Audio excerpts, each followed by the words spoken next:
Why do we keep trusting people who have already shown us who they are? Why? Let's unpack this because the answers are not as simple as some may think. There's a method to the madness.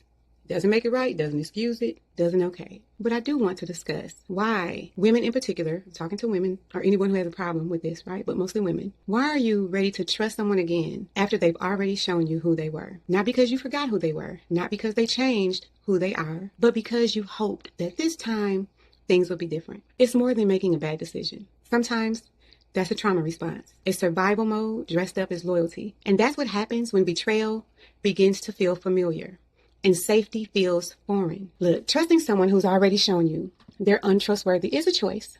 But if you keep choosing it over and over again, it might be time to ask yourself, what part of me is still trying to earn love from people who keep mishandling me? When did this first occur? If you think back, whose approval did you try to earn when you were growing up, when you were younger?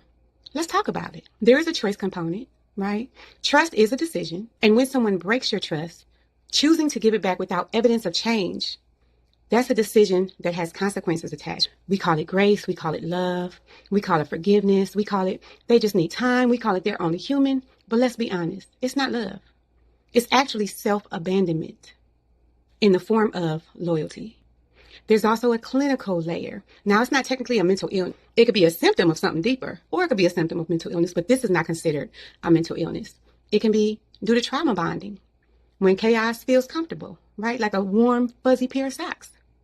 It could be codependency, when your identity is tied to their approval and to their identity. It can be due to low self-worth, when mistreatment feels like something you deserve. You can have attachment wounds, when inconsistency feels like intimacy. From the outside, it looks mad. It looks crazy.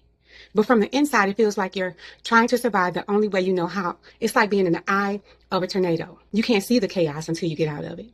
You're not broken. You may be wounded, but you're not broken. Then there's the cultural gaslighting factor. If we're being real, especially in the Black and brown communities, we were raised to endure, to be long-suffering, raised to give people grace, turn the other cheek, keep the family together, pray it away, stick it out. We weren't taught boundaries. We were taught to sacrifice.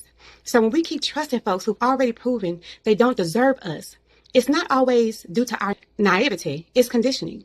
We weren't taught to evaluate. We were taught to survive and to keep allowing people to have access to us that don't deserve it. Now, real talk. You're not crazy. You've been taught to normalize dysfunction, to confuse love with pain, to mistake chaos for connection. But hear me out. Just because you were groomed to tolerate this dysfunction doesn't mean you have to keep signing up for it every day. Don't pitch a tent there. Pack up, it's time to go. You don't need another apology from them. You need a boundary. You might need a little therapy or life coaching, but mostly you need you to show up for you. Stop abandoning yourself, because healing sounds like this. I can love you and still not trust you. I can forgive you and still walk away from you. I don't owe anyone access to me just because they had it before. No, it's not bitterness. It's boundaries. It's clarity. It's healing, right? And it's putting yourself first. And if you have a hard time doing it, let me know. If you know somebody who has a hard time, tag them in this. Save this so you can remind yourself when you start to feel lonely, when you start to question whether or not you did the right thing by, putting some distance between you and the person that's hurting you. Remind yourself by watching this video, because you're allowed to protect your peace, even if it means letting go of someone you love. That's my 2 cents. Take it or leave it. It's free. Visit chatterboxtherapists.com.